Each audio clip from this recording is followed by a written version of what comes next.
when it comes to roasting vegetables, your most important tool is actually what you cook them on, the sheet pan.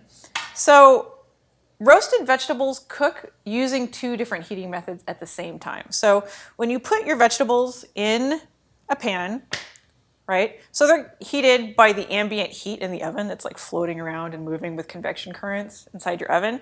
But where the flavor comes from is actually where the vegetable is in contact with the pan itself, right? So where the veggie touches the pan, it's gonna brown. And I'll say it 1,000 times, you're gonna get so tired of me saying this, but I really want you to commit this to memory. Browning is flavor.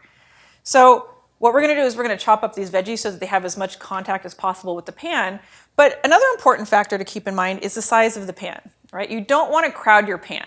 Like if you were to pile like a bunch of veggies in here, like all these and like these, and just fill the whole thing up, what's gonna happen is all the water that exists inside these vegetables are gonna escape, because that's just naturally what happens when you heat something up, and they're just gonna steam. They're not gonna roast. They're gonna get soft, they're gonna get squishy, they're not gonna brown because there's gonna be too much moisture in the pan. It's not gonna work very well.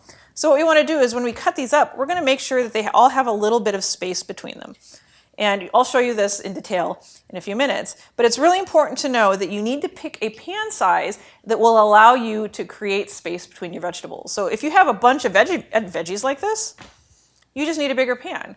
What I actually prefer to do instead of having like one big pan is I like to use these smaller pans and have one pan for each item, because we've got some carrots here, we've got some delicata squash, we've got some Brussels sprouts.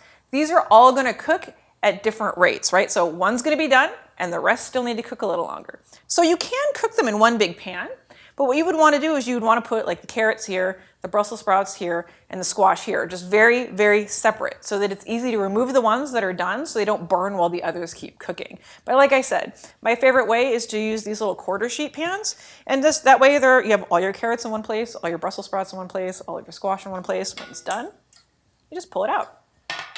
Now, another thing I want to point out that's really important, this is like a standard like sheet pan, right? You see it's stainless steel, there's no finish on it besides like a normal stainless steel finish. This is great for browning. This is very similar to like a stainless steel frying pan, which is what we use to like brown all sorts of other things to create more flavor. Now this pan, while it's beautiful, it's a nice gold pan, this is a non-stick pan. It has like a non-stick coating on it. This isn't gonna work very well. And the reason for that is browning happens when things stick, which means while we're roasting our vegetables is we do want them to stick a little bit. So if you cook them in a non-stick pan, they're not gonna stick as well. Now, I will be honest and tell you that it's a little bit more difficult to get the browned bits off of a stainless steel pan. It's annoying. And so you can, if you want, roast them in a non-stick pan because it's easier to clean, but you're not gonna get the same brownie bits that you would using a stainless steel pan. Now, another option is to use foil. You can cover your pan with foil, and you can do that. I don't like to do it because A, it creates waste. B, because I'm not personally a big fan of what aluminum foil is made out of. I try to avoid the amount of aluminum in my body personally. I actually go out of my way to avoid like consuming aluminum. So you can use foil if you want. It will protect your pans. It'll make cleanup much easier, but that's a health choice that you need to make for yourself.